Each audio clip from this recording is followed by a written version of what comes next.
बोले आबू मानवा कुआ चिकाते भलाई हुआ उना लगी जिसु मसीह हेज लिना चांदू बाबा मुठन दो जिसुआ मुठन तुबुन बाडाईदा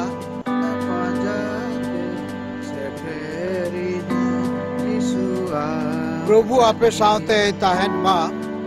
सनद मरकुस अलकालिका भागी संपद सिनागोग खन उडुक तुरा जिसु दो जाकोब और जोहन सावते साइमन और आंद्रेस ताकिना ओड़ाते सेनिना साइमन रेन हानहारते दो रुवते गिति आकान ताहेकना और उनको दो उनी बाबती को लया दिया जिसु दो उनी ठने शैन सुरिना आरती साफ काते बेरेट किदिया इना तिगी उनिया रुवो दो छुटवेन ताया और उनी दो उनको साफ सुराए एहोबिना अयवेन खान बेर हसुर तायोम सनाम रुवो को और भूत जापाड़ होड़ उनी ठेन को अगु केट कुआ और गोटा नागरा हरन को दो दुआर ठेन को है जावराइना उनी दो अडी लिकान रोकते जबुनाकान आयमा होड़े बुगे केट कुआ और आयमा भूते उडुक गिडी केट कुआ मैन खान भूत को दो बाई रोड अचुआत कुआ उनको दो एंते को बाडाई कान ताहे कना जे उनी दोय अकोय कना मेनते आदो जिसु दो अडी सिता रे अवरी आंगा मार्शलो रे बेरिटिना और उड़ा खने उडुकिना और मिटन निशुन जायगा रे सेन कते ओंडे गोयाना साइमन और उनीरेन संगेदन को दो उनी सेंद्राई को उडुकिना और उनी को नाम कदी खान को मिता दिया आम दो सनाम होड़ को सेंद्रा बड़ाए निया जिसु दोय रो रोड किदा दिला आबू दो इटा से बुन चला आडे पासे आतुरे नागरा हाते जेमन इन दो ओना करे होय बुचा एंते नुआ लगित की इन दो हेज आकाना आदो गोटा गलीलियो रे सेन कते उनी दो उनकुआ सिनागोग करे प्रचार किदा और भूत कुई उडुक गिडी काट कुआ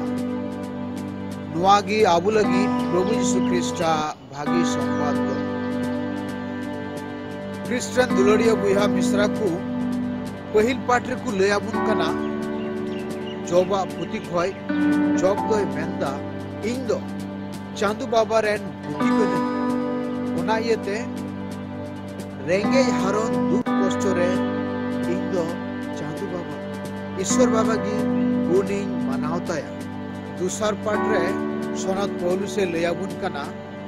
इन दो भागी संवादिन पासनाव और उना येते जहां तिना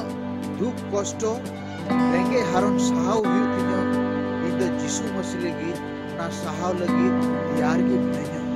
तबे नवा भागी संवाद खोय आबू लगी तिहिन पिया आसल कथा मिना और नवा पिया आसल कथा दो नियगी जे जिसुआ दुलड़ आबू मानवा को दूसरा कथा दो जिसुआ कमी और तीसरा कथा दो जिसु बिनती लगी समय एमिदा बिनती लगी आइके चला कना सिता रे जिसु मसीह दो अबवा घारोंज ते हजुक कना जिसु मसीह दो अबवा संसार ते हजुक कना और उना लकाते नय पात्रासा उड़ा रे सेनिना पात्रास रेन हानहार ते रुव कान और जिसु को लया दी अरे भोगी तबे बुन नेलदा जिसु अबवा कष्ट नेलते निया दया हजुक और उनाते बुन नेलदा जे जिसु दो बोले आबुई भोगी आवे आदो उना इयते नोंडे दो जिसुआ दुलड़ ईश्वरा दुलड़ एलोक कना आदो नुई आबुरेन चांदू बाबा उनिया मुठन आबू दो बाबू नेल कदा मेनकान चांदू बाबा मुठन दो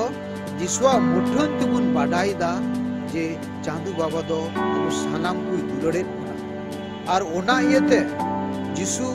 आबू सानाम को उदु आबुन कना जे उनी दो हर दुलड़ को लगी वा धरती ते जिसु मसीह सितारे बिरिक कते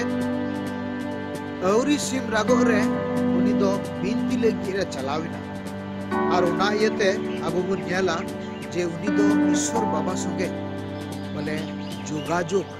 बोले गालमाराव आदो बिनती दो अबो सानाम को लगी मिटे नमूना कना यीशु मसीह उदु अबुन कना और उना बिनती होते ते बोले रिचार्जिंग योरसेल्फ बोले बिनती होते ते आमा अंतर रे आमा मन रे आमा जिंगी रे दाड़ीम अगुईदा और उना लकाते यीशु मसीह बोले किनो मिलो सिता रे बिनतीदा आदो मुझे बुन नेलदा यीशु आरहोय मेंदा दिला आरहो इटा आतु तुबुन चला आरहो इटा नागराहा तुबुन चला ओंडे हो हर को बुगी को और उना लकाते अबु सानाम को लगी नोआ दो मिटे भागी नमूना जे यीशु दो तिहिन अबुआ घारोंज रे हेजना यीशु दो तिहिन बोला नोआ का कमी कांते ओना बुन नेल किदा और मुझे रे बुन नेलदा यीशु दो बिनती दा और अबु सानाम को बिनती जरूर अबुन कना बेगोर बिनती तो आम दो ईश्वर संगे बाम ᱧᱟᱯᱟᱢ दाड़िया बेगोर बिनती ते आम दो आमरेन आडे पासरेन हर को बाम दुलर दाड़ियो को बेगोर बिनती ते आम दो जिंगी रे मजते सुलुक ते बाम तहना बिनती दो ईश्वर संगे आमा जोगाजोग हुई कना बिनती दो कम्युनिकेशन टू गॉड बिनती दो वे टू पीस बिनती दो बोले डहार कना सुलुक रे well being of human being और यीशु मसीह दो अबो मानवा भलाई को लगी रे आदो नोडे बुन नेलदा जे यीशु मसीह दो ईश्वर हुई कते अबो हर को चितान रे सिविल मिना तया Jesus is interested in human being और उना सिविल मिना ताई खातिरते दीना पाठ बुन नेलदा धानज रे बोलो कते पात्रास रे हानाते रे बुगी दिया और उना लकाते बुन नेलदा यीशु दो सोर्स ऑफ गुडनेस बोले यीशु रे देखन भागिया मिना और उना लकाते बुन नेलदा जे सोर्स ऑफ गुडनेस एके भागिया मिना भागिया ना मुरई कना यीशु भागिरेन बंदी कना यीशु और उना लकाते बोले बोले यीशु थे बड़ी को रुआ को उनको मौज को लगी उन्हें पावर मिना और उनाते बुन नेलदा जे Jesus is having power over sickness and diseases बोले यीशु थे पावर मिना अबुआ हड़मोरे तिना वो मिना अबुआ हड़मोरे तिना रेंगे तितांग मिना उना को बीस लगी यीशु थे दाढ़ी मिना एते उदय ईश्वर कना और यीशुआ मुठन गी ईश्वर बाबा मुठन कना बिन नेलो ईश्वर बाबा मुठन दो अबु बाबू नेल कदा मेंकान यीशुआ मुठन ते अबु दो ईश्वर बाबा बुन चिन्हौ दी